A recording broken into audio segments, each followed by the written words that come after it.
Hello and welcome to मार्गदर्शन IAS. जय Hind. UP PCS 2026 की तैयारी अगर आप करना चाहते हैं तो फिर ये जो स्ट्रैटेजी हम आज शेयर करने वाले हैं, this is going to be very very important. Number one कि अभी जो 2025 का पीसीएस एग्जाम गुजरा है, किस तरीके से क्वेश्चन आए हैं, क्या पैटर्न बदला है, कितने क्वेश्चंस किस सब्जेक्ट से पूछे गए थे, क्या इस बार कुछ ट्रेंड चेंज हुआ है, और फिर ये देखेंगे कि आखिर कहते हैं ना कि यार यूपी पीसीएस तो यूपीएससी को एक तरीके से फॉलो करती है, तो क्या लिटरली फॉलो किया है या फिर इस बार यूपी पीसीएस में जो क्वेश्चंस पूछे गए हैं वो बहुत अलग थे। तो डिटेल में जानते हैं और ये भी जानते हैं कि आखिर संभवतः क्या डेट हो सकती है यूपी पीसीएस एग्जाम की जो आपको देना है 2026 के लिए। लेकिन उससे पहले इस चैनल को आप सब्सक्राइब कर लीजिए, क्योंकि ऑलरेडी हम लोग आपकी वजह से आज 1 लाख सब्सक्राइबर हिट कर चुके हैं। हमारा टारगेट 1 मिलियन है और अगर आप सब्सक्राइब करेंगे तो YouTube आपको अच्छी वीडियोस दिखाएगा, रेकमेंड करेगा, कि एग्जाम ओरिएंटेड वीडियोस दिखाएगा। और नहीं करेंगे तो वही आलतू फालतू वीडियो आएगी और आपका टाइम वेस्ट होगा। ठीक है, तो एग्जाम ओरिएंटेड अब वीडियोस जरूर देखें ताकि आपकी प्रिपरेशन अच्छी हो। देखिए, इस पूरे प्रिपरेशन में 3 फेज है। नंबर 1 प्री, हमारा मेंस और हमारा करंट अफेयर। ठीक, आप इंटरव्यू के बारे में भी मत सोचिए। बहुत सारे ऐसे बच्चे होते हैं पहले इंटरव्यू की तैयारी करना चाहते हैं, उसके बाद फिर प्री मेंस ही करते हैं। आपको वो नहीं करना है। आप देखिए, सबसे इंपॉर्टेंट प्री मेंस और करंट अफेयर है। प्री जो कि सबका एक बहुत बड़ा डर है कि ये होता ही नहीं है। मेंस कि भाई कैसे अप्रोच करें, उसमें भी एक समझ में नहीं आता। और करंट अफेयर कैसे कवर करें, ये तो भाई एक तरीके से सागर है, समंदर है, क्या क्या कवर करेंगे। तो सबसे बढ़िया अप्रोच इसकी ये है कि आखिर इसमें सिलेबस क्या दिया है, इसमें क्या सिलेबस है और इस सिलेबस से आयोग आपसे क्या सवाल पूछ रही है। ये तो सबसे बढ़िया और बेसिक तरीका है। यही आज हम डिकोड करेंगे कि अभी जो बीता है 12 अक्टूबर को प्रीलिम्स हुआ है, उसमें किस तरीके के सवाल पूछे गए हैं। ठीक है, तो नंबर 1 ये जो भी मैं आपको दिखा रहा हूं, ये देखिए, ये जैसे एग्जाम हुआ था तो हमारी टीम ने इस पे काम करना शुरू किया था और 150 प्रश्न में से लगभग, ये देखिए, 150 प्रश्न में से किस किस से कहां से कितने क्वेश्चन पूछे थे। तो बहुत ही सटीक तरीके से ज्योग्राफी से 23 क्वेश्चन, वहीं पूरे हिस्ट्री से 23 क्वेश्चन, यानी कि 23 क्वेश्चन आपके जो 4 कोर सब्जेक्ट हैं उसमें से पूछे जा रहे हैं। 23 इसमें, 23 इसमें, पॉलिटी से 23, उसके बाद फिर जो भी हमारा सेक्शन ऐसे इन्वायरमेंट हो गया उसमें 18 है, साइंस एंड टेक में 15 है। ये हमारा करंट पूरा बेस्ड होता है। ठीक है, फिर उसके बाद यूपी स्पेशल से 7 सब्जेक्ट। आप देखिए, यूपी का ही एग्जाम है, 150 में से 7 क्वेश्चन जो हैं वो सिर्फ और सिर्फ यूपी से आए हैं। ठीक, तो अब आपको इतना एनालिसिस करनी पड़ेगी कि हम सिर्फ और सिर्फ यूपी स्पेशल ना पढ़े, हम ओवरऑल भी पढ़ सकते हैं और लास्ट में एग्जाम के कुछ एक आध महीने पहले आप फिर यूपी ओरिएंटेड पढ़ सकते हैं। बेसिक इंपॉर्टेंट है, इकोनॉमी से 17, जनरल नॉलेज जो है उससे बेसिक 5 क्वेश्चन, और करंट अफेयर से, और आईआर भी हम मान सकते हैं करंट अफेयर का भी एक पोर्शन है, कहीं लोकेशन की बात कर रहा होगा, तो लगभग कुल मिला के 19 क्वेश्चन आए हुए हैं। ठीक है, और इस सेक्शन में अगर आप ध्यान देंगे तो ये सबसे बड़ा चेंज इस बार यूपी पीसीएस में क्या किया गया है कि एक भी क्वेश्चन डायरेक्ट नहीं है। वो जमाना गया कि आपसे पूछा जाता था कि मान लीजिए कि भाई भारत की राजधानी क्या है, तो आपको 4 ऑप्शन मिल जाएगा, दिल्ली। तो वो जमाना गया कि एक डायरेक्ट क्वेश्चन आपसे पूछा जा रहा है। आप देख रहे हो कितने क्वेश्चंस पूछे गए हैं, 82 क्वेश्चन तो ऐसे हैं जो कि स्टेटमेंट बेस्ड वाले हैं। मतलब आपको स्टेटमेंट दिया जा रहा है। अभी हम लोग डिस्कस करेंगे कि स्टेटमेंट से कैसे हम लोग निपटेंगे। फिर देखिए, match the following 31 question, match the following, और असर्शन और रीजन, क्या इसका ये सही रीजन है, जो टास्क मेंशन किया है, जो कंटेंट दिया हुआ है, क्या वो सही दर्शा रहा है कि नहीं दर्शा रहा है, उसका रीजन सही है, वो भी हम लोग देखेंगे। फिर उसके बाद क्रोनोलॉजिकल ऑर्डर, ये काफी है, ये हिस्ट्री में हमने काफी देखा है। क्रोनोलॉजी क्या है, मतलब एक टाइमलाइन क्या है। ठीक है, तो अगर आपके प्रैक्टिस में ऐसे फॉर्मेट नहीं है तो एक तो वो टेस्ट सीरीज बेकार है जिसमें ऐसे फॉर्मेट नहीं है, क्योंकि फिर आपकी प्रैक्टिस ही गलत हो रही है। ठीक है, आप भाई, आपको खेलना है रणजी और आप खेल रहे हैं वो भी टेनिस बॉल से, तो फिर कैसे हो जाएगा, है ना। तो ये बहुत महत्वपूर्ण है। नाउ अब डिटेल में हम लोग आते हैं। मैं यहां ये हिस्ट्री का पोर्शन हम लोग स्टार्ट करेंगे। आज हम लोग यहां पर हिस्ट्री और पॉलिटी के क्वेश्चंस को डिस्कस करेंगे, थोड़ा सा डिकोड करेंगे। बाकी डिटेल में आप कमेंट करके जरूर बताइएगा, क्योंकि हम लोग आने वाले टाइम पे हम लोग तो इसको मेंस ओरिएंटेड कैसे अप्रोच करें वो लेकर आएंगे स्ट्रैटेजी, और एक एक सब्जेक्ट का कैसे अप्रोच करेंगे, ठीक है, ताकि आपका साल, आपकी एज और आपका अटेम्प्ट मेहनत ना वेस्ट हो। आप जिस अटेम्प्ट अपीयर हो रहे हैं जिस साल में, उसी साल में आप एग्जाम देके और आगे बढ़िए, ठीक है। तो डिटेल में इसको समझते हैं। सबसे पहले तो मैं इनवाइट करना चाहता हूँ राजेश सर को। राजेश सर जो कि मार्गदर्शन आईएएस में एक सलाहकार के रूप में जुड़े हुए हैं, एक डायरेक्टर के रूप में हैं।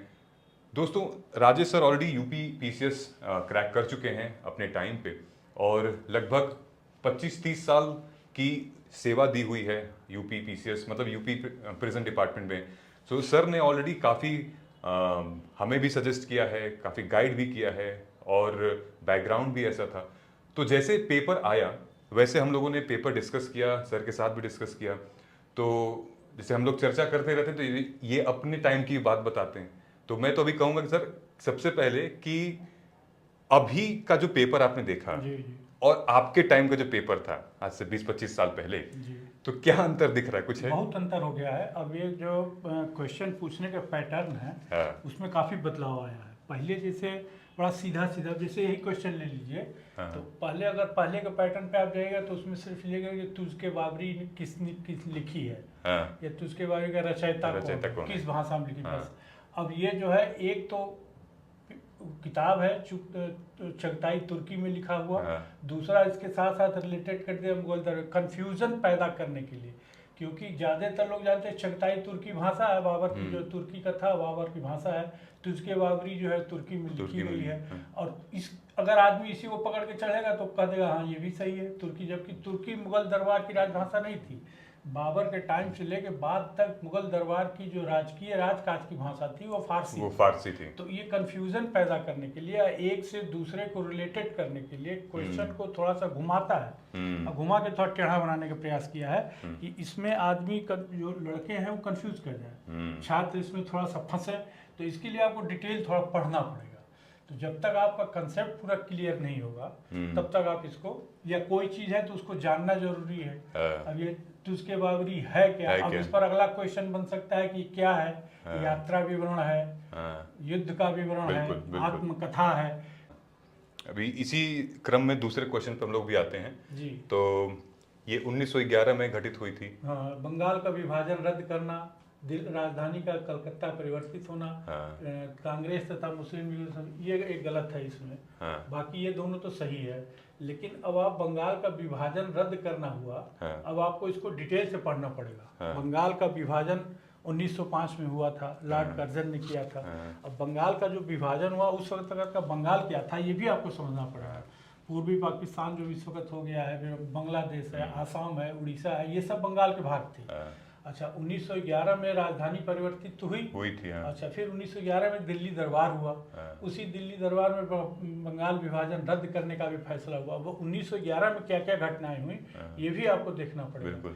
तो ये दोनों चीज रिलेटेड करके पढ़ेंगे जब आप, तब आपको डिटेल इसकी जानकारी होगी। मतलब अगर कोई बच्चा इसको, वो कहते हैं ना कि मेंस रिलेटेड पढ़े, मतलब बढ़िया से डिटेल में पढ़े, अगर वो चाहे कि फैक्ट निकाल लें तो फिर सिर्फ एक लाइन पढ़ने से नहीं होगा। जैसे आपने पढ़ लिया कि बंगाल का विभाजन 1905 में हुआ था और 1911 में रद्द हो गया, तो अब उस तरह क्वेश्चन नहीं आ रहे।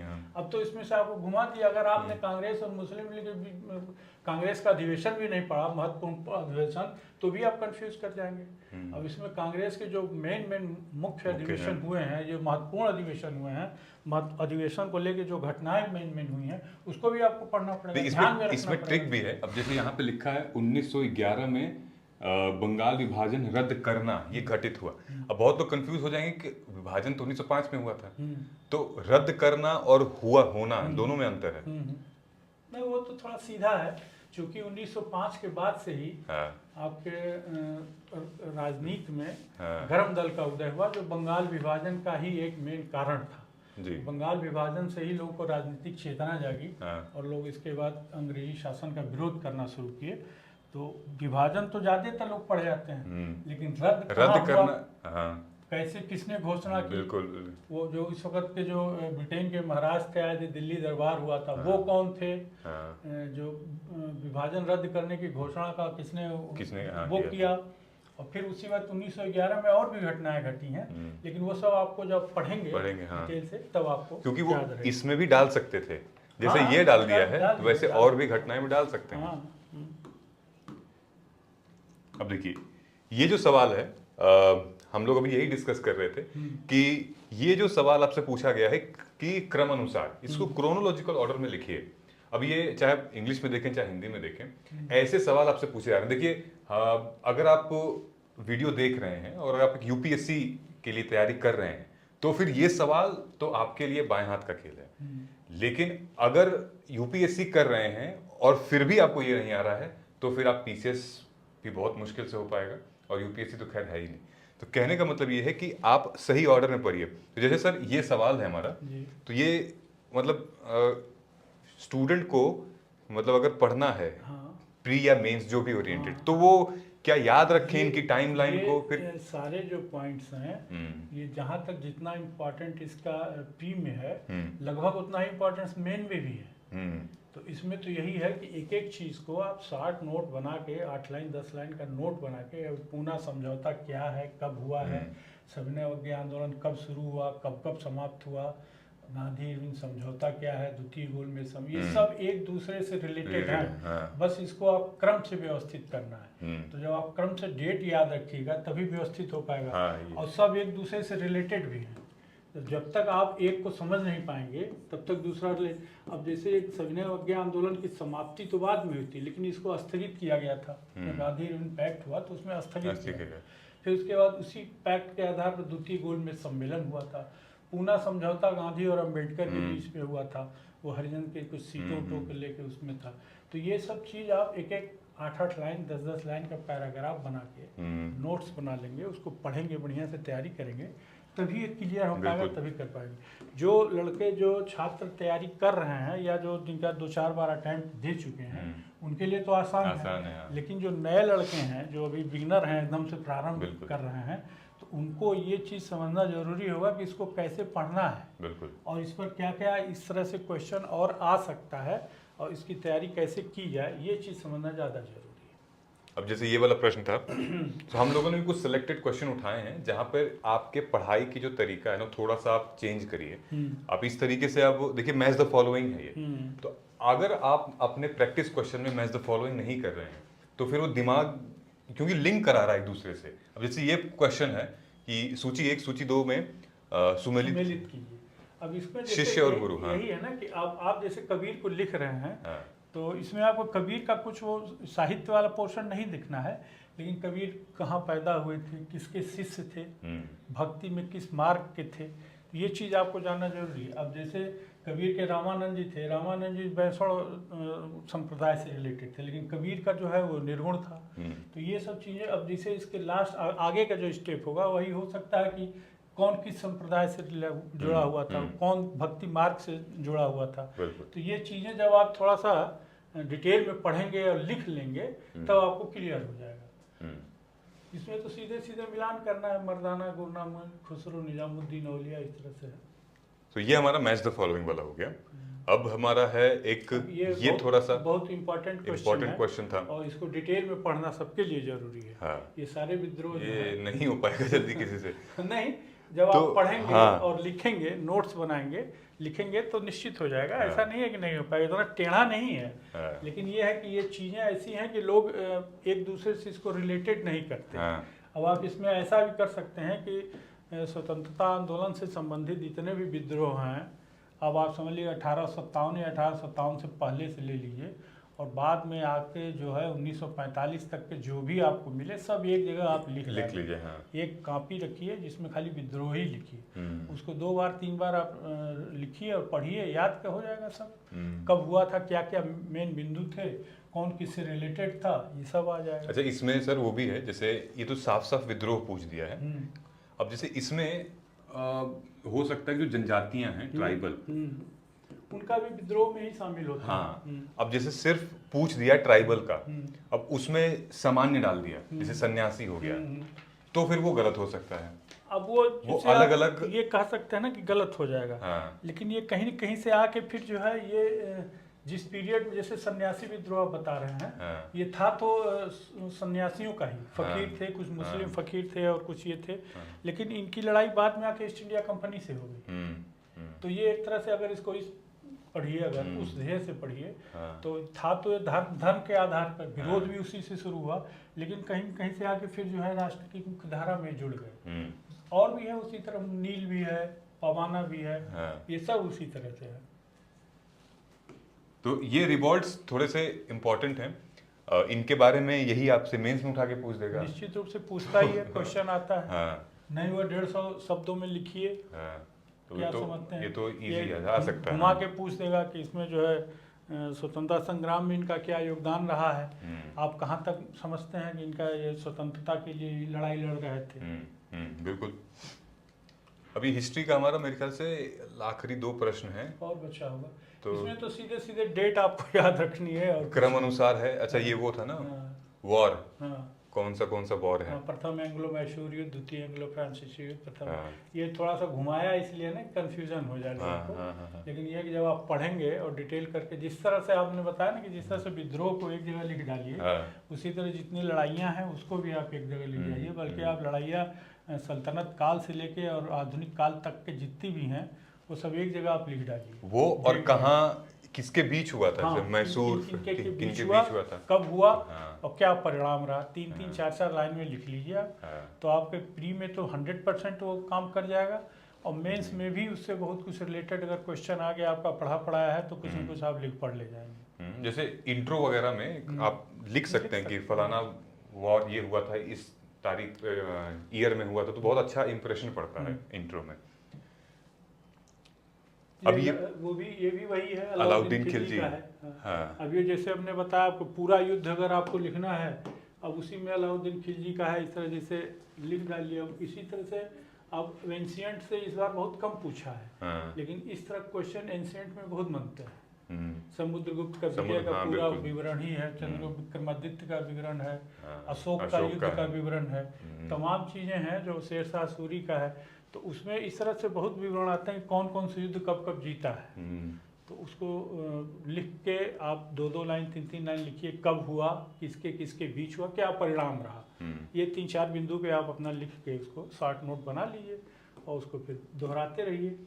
मतलब हमने ये देखा है कि हिस्ट्री में जो अगर अब तक जितने प्रश्न देखे गए हैं, मेरे ख्याल से 80% जो क्वेश्चन हैं वो कुछ इसी तरीके के हैं कि आपको एक तो पता होना चाहिए क्रोनोलॉजी, टाइमलाइन वगैरह, कालक्रम के अनुसार रखिए, कथन और कारण सुमेल कीजिए, इसी तरह से घुमा फिरा के युद्ध अगर हुए हैं किसके बीच हुए हैं, किसके बीच हुए हैं। तो इस तरीके के सवाल हिस्ट्री में मतलब हमने अभी तक तो देखा है कैसे। और ये मतलब जैसे आपने बताया कि अगर ढंग से आदमी पढ़े किताब होता तो बहुत ज्यादा मुश्किल नहीं है। नहीं मतलब मुश्किल नहीं है, बस ये कि मुश्किल उसी के लिए है जो पढ़ना नहीं चाह रहा है। जो चाह रहा है कि हमको कहीं से बस बना बनाया मिल जाए और पट से हम इसको क्वालिफाई कर जाएं, उनके लिए तो बहुत मुश्किल है।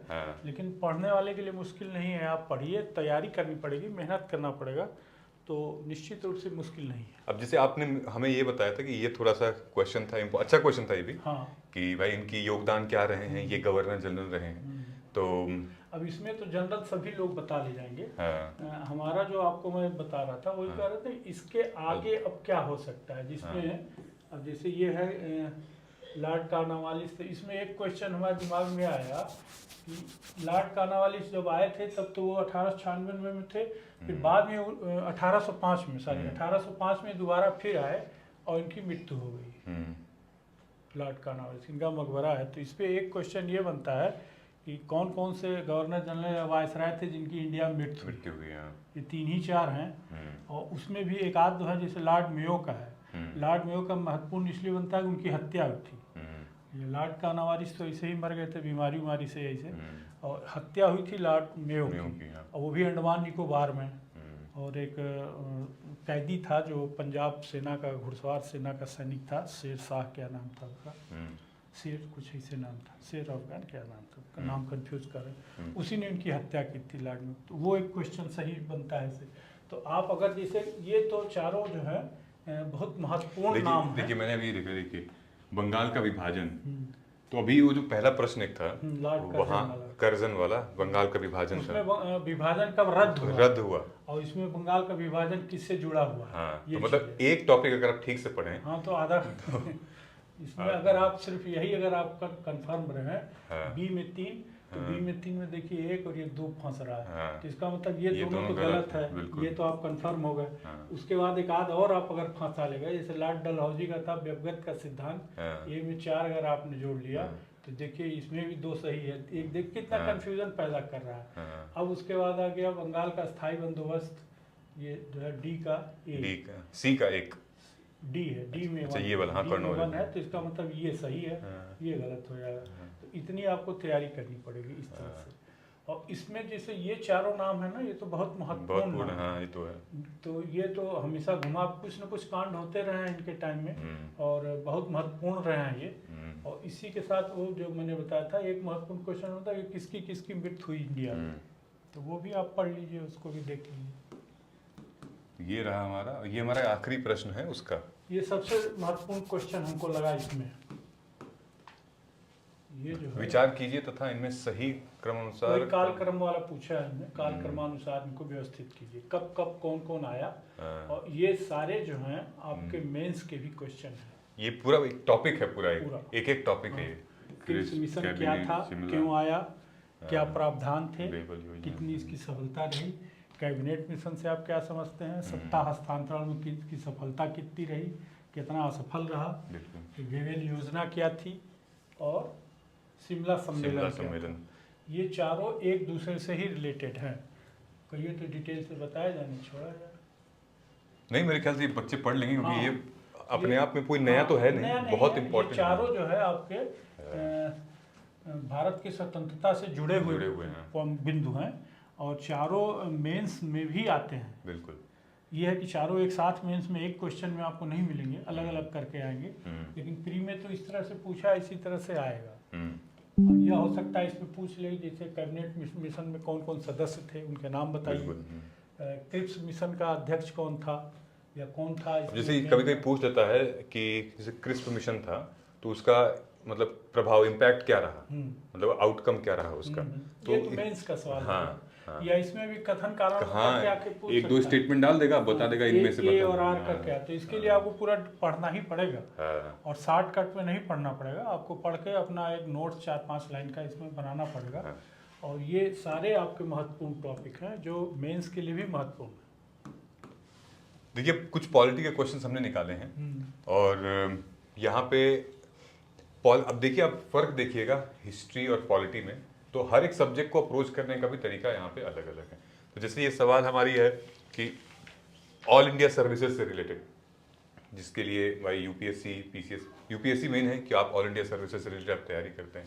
सो which of the following statement अब सही है इसमें राष्ट्र हित में कथन सही है, सिर्फ ये पूछ रहा है ए और आर। अच्छा, इसमें भी थोड़ा कंफ्यूजन किया है, केवल एक या दो, एक न तो एक न दो, केवल एक से पूछा है।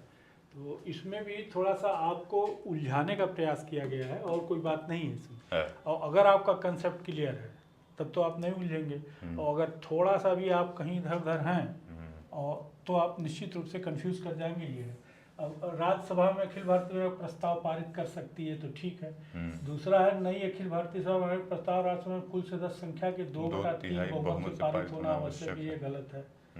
2/3 कुल सदस्य संख्या के 2/3 से नहीं होता है, उपस्थित एवं मतदान करने वाले सदस्य संख्या के 2/3 से होता है। जितने लोग वहाँ प्रेजेंट हैं उस बैठक में, और उसमें से कितने, जैसे राज्यसभा में 12 लोग नामित भी होते हैं, तो नामित लोगों का नहीं मतलब है, जो इलेक्टेड निर्वाचित लोग हैं, स्पेशल मेजॉरिटी कहा जाता है। स्पेशल मेजॉरिटी में तो फिर आ जाएगा कुल सदस्य संख्या।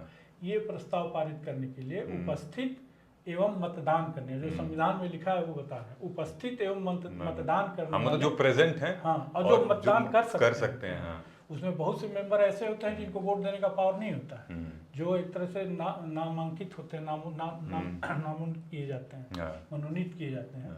लेकिन जो इलेक्टेड होते हैं वो तो अपना जो निर्वाचित सदस्य है वो मतदान देते हैं। तो इसमें थोड़ा सा आपको कंफ्यूजन पैदा करने के लिए कर रहे हैं। आप अगर झटके में पढ़, जैसे एग्जाम में क्या होता है, समय का भी प्रेशर रहता हाँ, है बिल्कुल। और लोगों को रहता है कि बस सटाक से पढ़ो, सटाक से उत्तर लगाओ।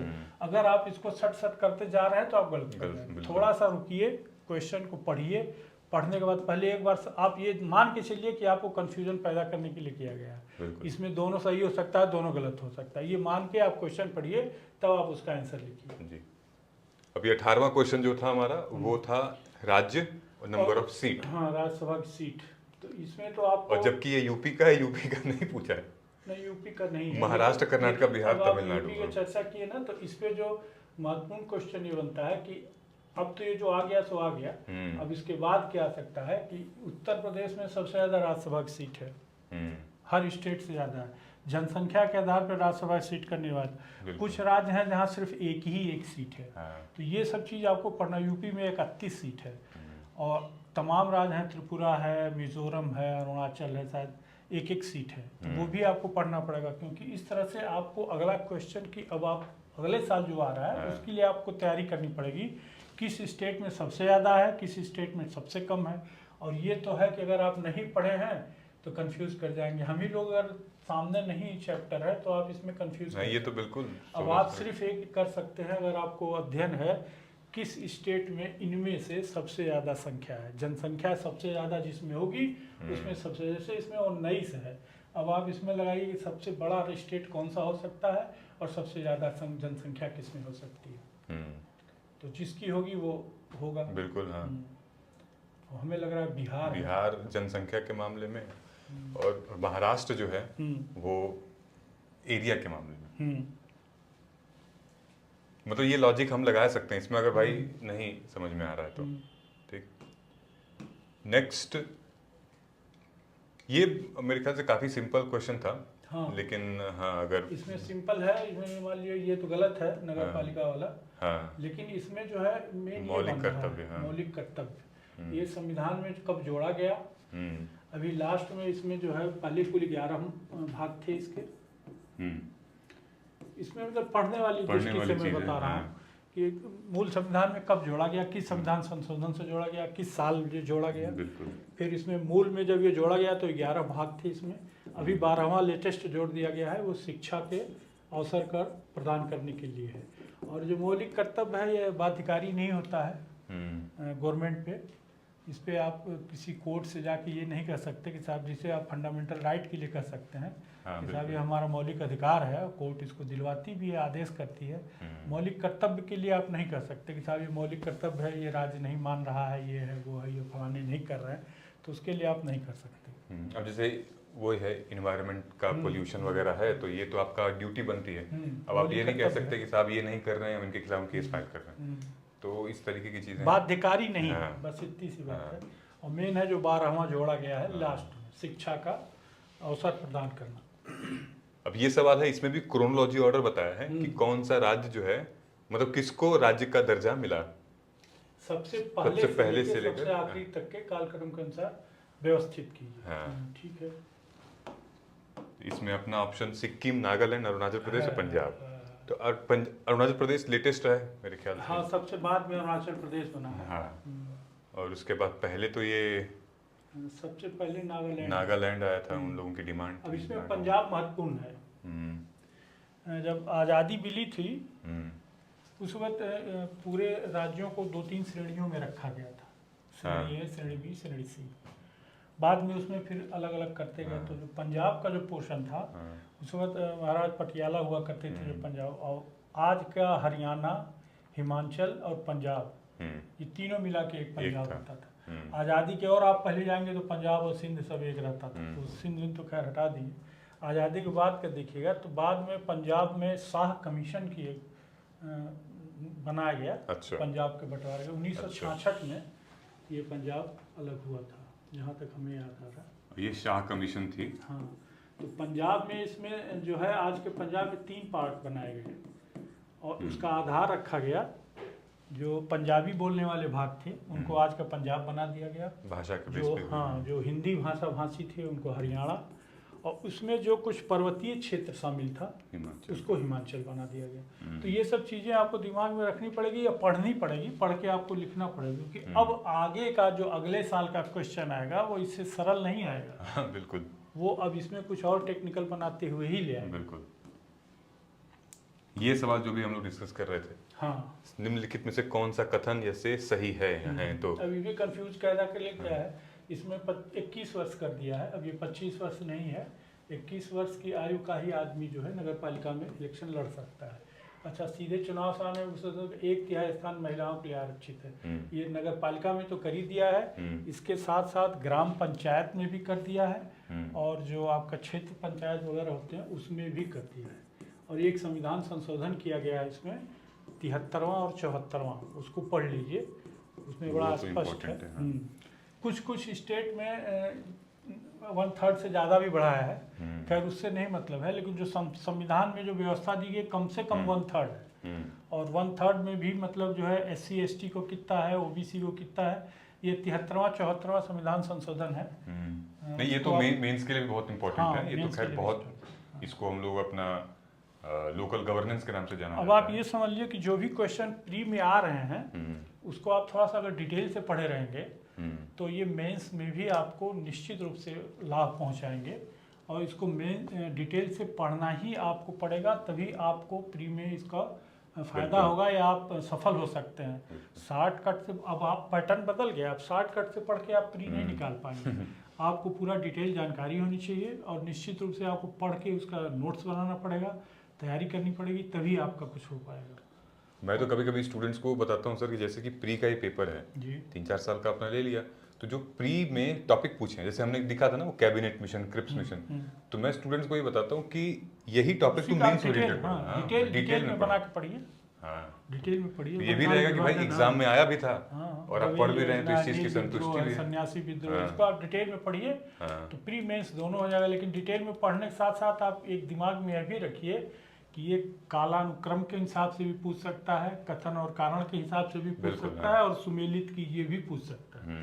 तो उस तरह से आप पूछिए, पढ़िए, और उसमें फिर आप उसी हिसाब से दिमाग में रख के उसको लिखिए भी कि कब आया था, कौन कौन मेंबर थे, क्या क्या था इसमें, क्या इसकी घटनाएं थी, परिणाम क्या रहा इसका, वो सारी चीज़ आप दिमाग में रखिए, उस हिसाब से लिखिए और उसको तैयार करिए, तब तो निश्चित रूप से सफलता मिलेगी आपको। और ये था पब्लिक अकाउंट कमेटी का लोक लेखा समिति। हाँ, इसमें कुल 22 सदस्य होते हैं, जिसमें 15 लोकसभा के होते हैं, 7 राज्य। ये गलत है, इसमें इन्होंने कर दिया है लोकसभा के अच्छा, लेखा यहाँ पे लोकसभा हो सकता था, तो ये सही होता। लोक लेखा समिति में राज्य, हाँ, अगर यहाँ लोकसभा रहता तब तो सही हो जाता, लेकिन इसमें कुल मेंबर होते हैं 22, जिसमें 15 लोकसभा के होते हैं, 7 राज्यसभा के। तो कह रहा है राज्यसभा के 15 सदस्य, ये चीज गलत है, राज्यसभा के 7 सदस्य होते हैं।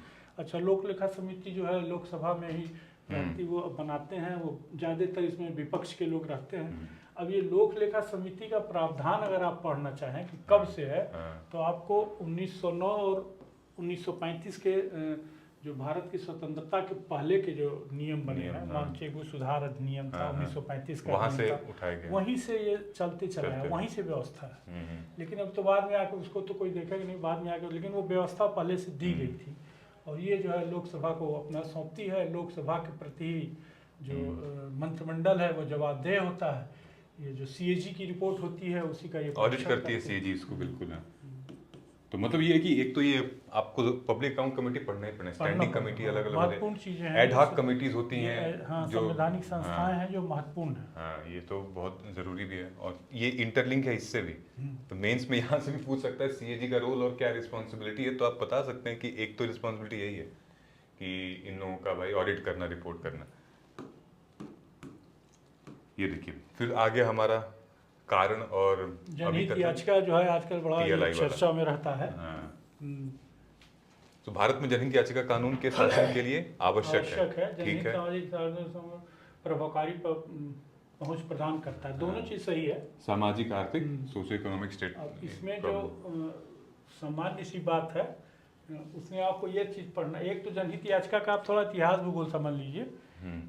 एक न्यायमूर्ति थे श्री पी.एन. भगवती जी, सर्वोच्च न्यायालय के, 1980 में इन्होंने एक कंसेप्ट दिया था, और उस वक्त ये था कि एक पोस्ट कार्ड पर भी कोई व्यक्ति अपनी शिकायत लिख के अगर सीधे सुप्रीम कोर्ट को भेज दिया जाता था तो वो याचिका के रूप में तब्दील होकर जनहित याचिका के रूप में मान्य हो जाती थी। बाद में उसमें खैर और भी सब आगे बढ़ते गए, संशोधन होता गया।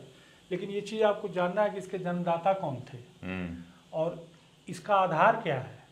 जनहित याचिका कहाँ कहाँ दायर होती है, जिससे दिमाग में आता है जनहित याचिका का मतलब सुप्रीम कोर्ट, ऐसा नहीं है। जनहित याचिका कार्यकारी मजिस्ट्रेट जो आपके जिले में बैठते हैं उनके यहाँ भी दाखिल हो सकती है, दंड प्रक्रिया संहिता में उसका भी प्रावधान है, और संविधान में जनहित याचिका आपके हाई कोर्ट में भी है और सुप्रीम कोर्ट में भी है।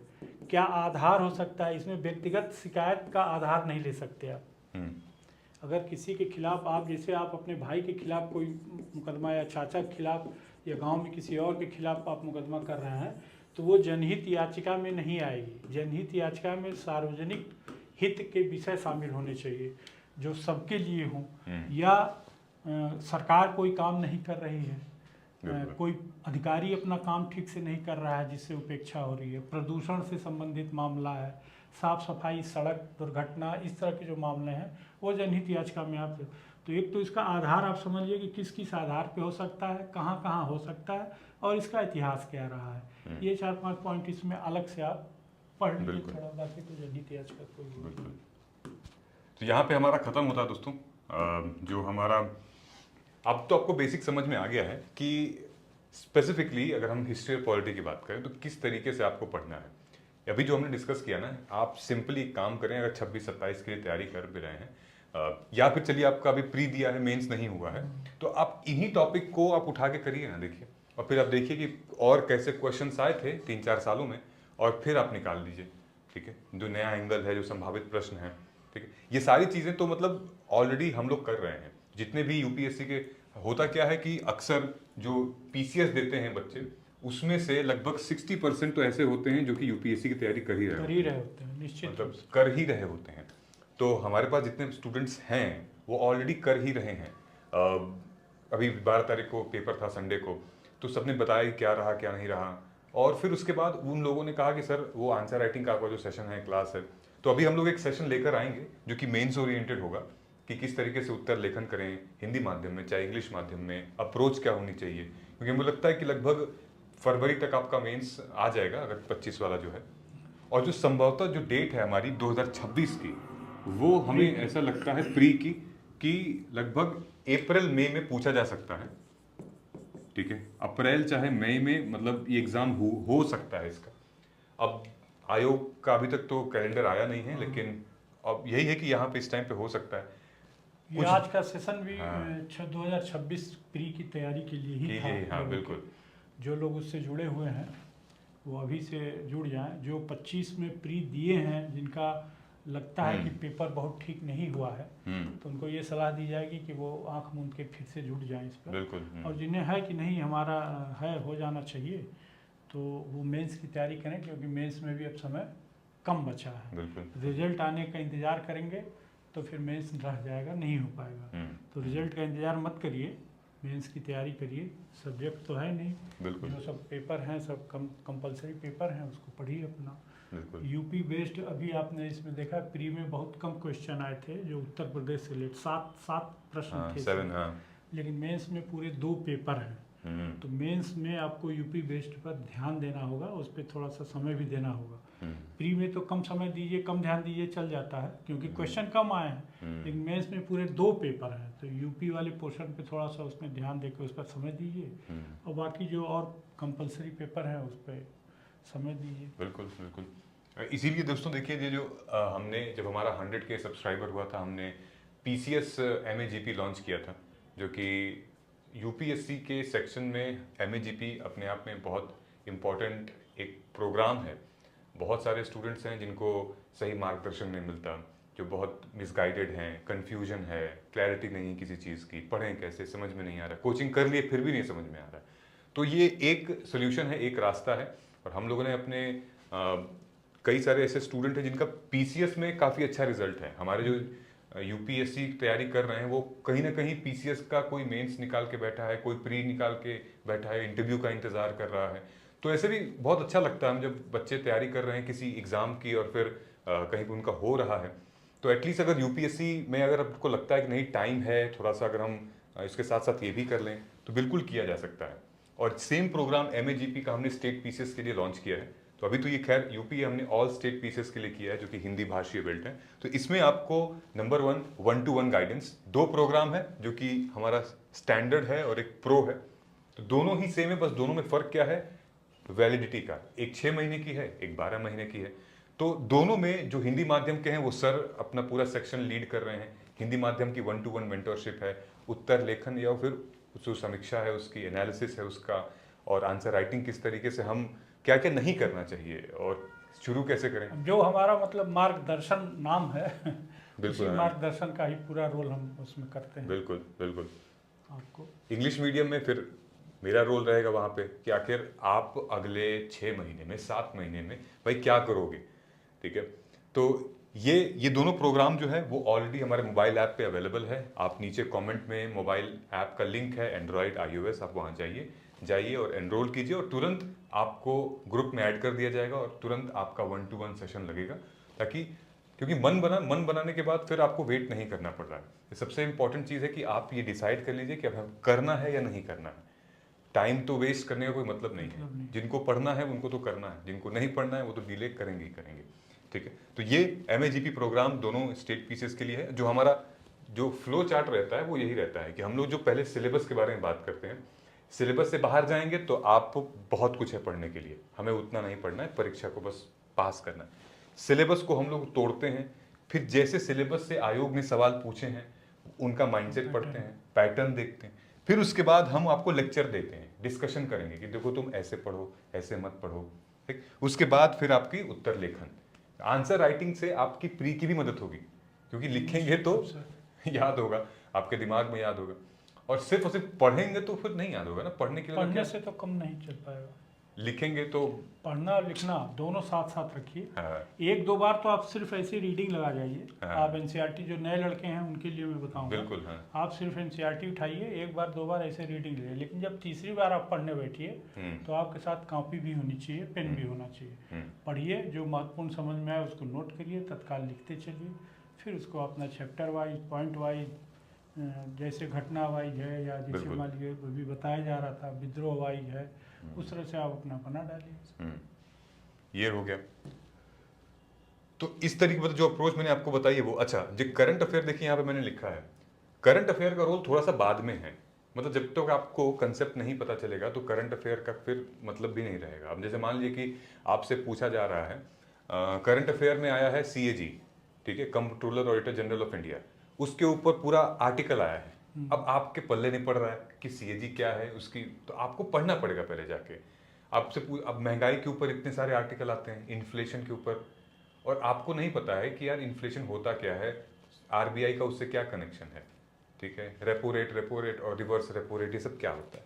तो पहले तो आपका कंसेप्ट स्ट्रॉन्ग करिए, पढ़िए, उसको लिखिए जैसे सर ने अभी बताया अभी, उसके बाद नोट्स बनाइए, तब देखिए करंट अफेयर का रोल थोड़ा सा आगे बढ़कर आता है, तब आपको समझ में आएगा। तो करंट अभी आपने जितने क्वेश्चन देखे हैं, करंट अफेयर बहुत लिमिटेड थे अभी फिलहाल इसमें, क्योंकि पॉलिटी और हिस्ट्री हमारा थोड़ा सा स्टैटिक है। लेकिन हाँ, कुछ सेक्शन है जैसे कि हमारे साइंस एंड टेक, एनवायरनमेंट, तो उसका हम लोग अब डिस्कस करेंगे तो आपको और डिटेल में बताएंगे।